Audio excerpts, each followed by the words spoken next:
Where we're expecting Republicans now speaking out. This is members of the Freedom Caucus who've had some concerns about the health care bill. Let's listen in. To campaign with President Trump all across North Carolina. And one of the things that he talked about was repeal and replacement. Now, when he said that, it took on two different meanings. A repeal to many meant that we would repeal the entire Obamacare plan, all the taxes, all the mandates, the Medicaid expansion.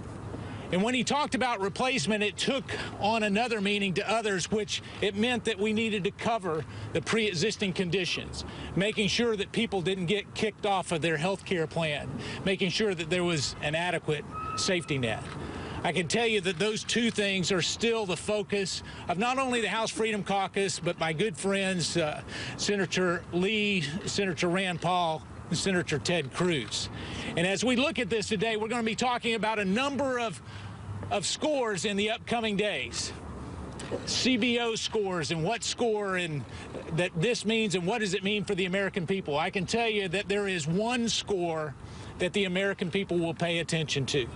And that is does it really lower their health care costs and their premiums? That's the only score that really matters. And if this doesn't do it, then we need to make sure that we find something that does do it. And with that, I'm going to turn it over to the gentleman from Ohio who plans to introduce a piece of legislation that really repeals the Affordable Care Act. The gentleman from Ohio, Jim Jordan. Thank you, Mark. Yeah, Mark's exactly right. Our goal is real simple, to bring down the cost of insurance for working families and middle-class families across this country. In an effort to do that, we think you have to get rid of Obamacare completely. So tomorrow I will introduce the bill that every single Republican voted on just 15 months ago, the bill that actually repeals Obamacare. Our plan has always been repeal in one piece of legislation, replace in the other, and that replacement we talked about a few weeks ago is the bill sponsored by Dr. Paul in the Senate and Mark Sanford in the House. Make no mistake, there are three plans out there. There's the Cassidy-Collins plan, which is basically if you like Obamacare, you can keep Obamacare. There's the leadership plan that was brought forward, which I believe, when you look through it, is Obamacare in a different form. And then there's our plan, the one that I think is consistent with what we told the voters we were going to do. Repeal Obamacare, replace it with a market-centered, patient-centered, doctor-centered plan that actually brings down the cost of insurance, brings down the cost of health care, and provides affordable insurance opportunities for all Americans. That's what we're focused on doing. Think about this. We put on President Obama's desk a bill that repealed Obamacare, got rid of every single tax, got rid of the mandates, and now the first thing Republicans are bringing forward is a piece of legislation that we're going to put on a Republican president's desk that says we repeal it, but keeps Medicaid expansion and actually expands it, that keeps some of the tax increases. That is not what we promised the American people we were going to do. So our plan, repeal it, clean repeal, just like we all voted on before, separate legislation to replace what we currently have with a model that we think will bring down the cost of premiums for the hardworking people of this country who sent us here to do just that.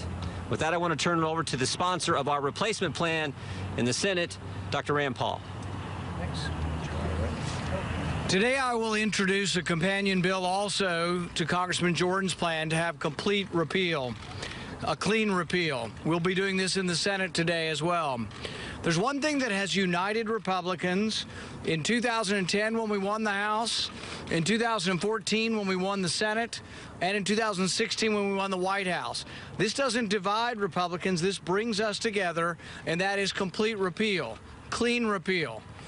As Congressman Jordan said, we voted on this last year, and every Republican voted for it.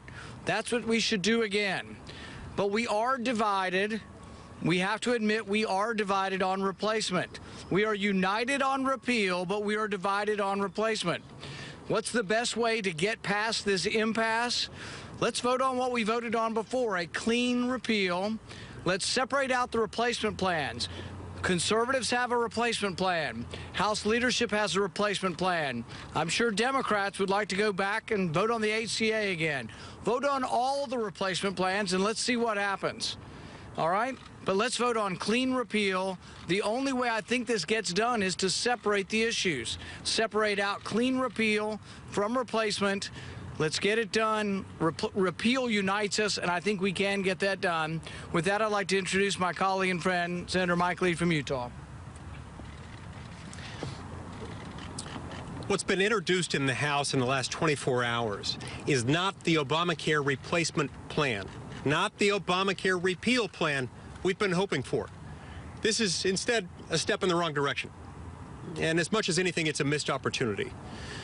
Look, we've seen what happens when Congress decides to put forward a plan negotiated behind closed doors, where members are told you've got to pass this bill in order to find out what's in it. It's usually not a good product. And on this topic, I'm not speaking about anything that is necessarily inherently Democratic or Republican or liberal or conservative. This is just a common sense value. That what we ought to have in Congress is an iterative process, one in which we can start with basic grounding principles. Now, the two parties are in widespread disagreement when it comes to Obamacare itself. But there is one plan and only one plan that has so far passed a Republican Congress. And it's this plan that's being reintroduced today. That plan passed with the support of every Republican in the House of Representatives and every Republican in the Senate. And it did so just in the last 14 months. So I think we ought to put this forward. We ought to get it passed, and then let's move the ball forward in an iterative process. A process in which people can propose different ideas that will benefit the American people. That's what we want.